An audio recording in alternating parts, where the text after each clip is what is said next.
Sweetheart, hold on just a little longer. Daddy will be here soon, I said as I clutched my daughter, Ivy Reeves' hand tightly.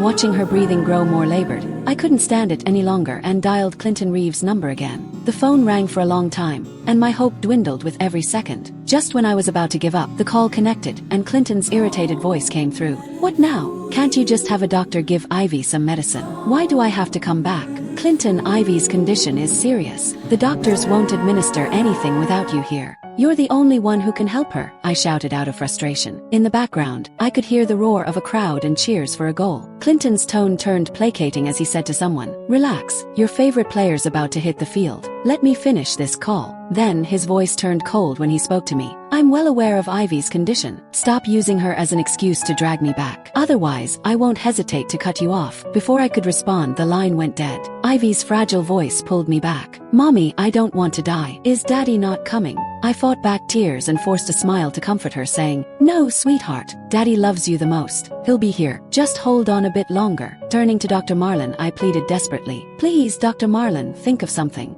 He sighed and shook his head helplessly. "I've done all I can. If Dr. Reeves were here, he'd know what to do. Let me try calling him again." I nodded and stared at Dr. Marlin expectantly. However, all of our hopes were dashed when the automatic voice said, "This number is no longer reachable." Before I knew it, the heart monitor beeped sharply, then fell into a flat line. "Quick, get the defibrillator," Dr. Marlin commanded. The sight of Ivy's body covered in red rashes pierced my heart like a knife. I was pushed aside by the medical team. My legs gave out, and I collapsed onto the floor with tears blurring my vision. I begged silently to anyone listening, "Please don't take Ivy. She's just a child." But when I saw the white sheet being drawn over her tiny body, my world shattered. Throwing myself over Ivy's still form, I wailed, "No, she's not gone.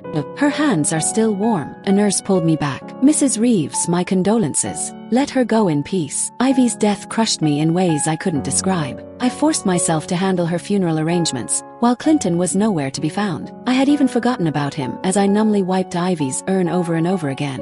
3 days later, Clinton finally returned. I gave him a hollow glance and said nothing. Clinton frowned in annoyance. "What's with the sour face? Here's a gift for you and Ivy. Stop sulking." I looked at the box he held out, only to find yet another identical doll. Ivy had once grumbled to me, "Mommy, Daddy bought me 3 of these already. I don't even like them. He doesn't care about me at all." I had smiled as I ruffled her hair and made excuses for Clinton. "He's just really busy with work. He takes care of so many patients every day, and it must be exhausting for him. Let's not hold this against him, okay? I promise I'll scold him when he gets back and make him apologize. Then, he'll get you something you like next time." Ivy had scrunched her face in frustration. "Forget it. Daddy's a superhero, so I won't get mad at him. Mommy, make sure you save him some food, okay? He might be hungry after work." My heart had ached at Ivy's thoughtfulness. I'd kissed her cheek gently and said, "All right." Ivy had always seen her father as a hero. She could never bring herself to blame him. But Clinton wasn't a hero. He was too busy spending time with his childhood sweetheart. I had believed my silence and sacrifices could hold our family together, but I was wrong. And because of a man like him, my daughter had lost her life. I turned to Clinton and uttered curtly, "No need. Ivy and I don't want it anymore. We're getting a divorce. Get out." Clinton's expression darkened. "Susie, my patience is limited.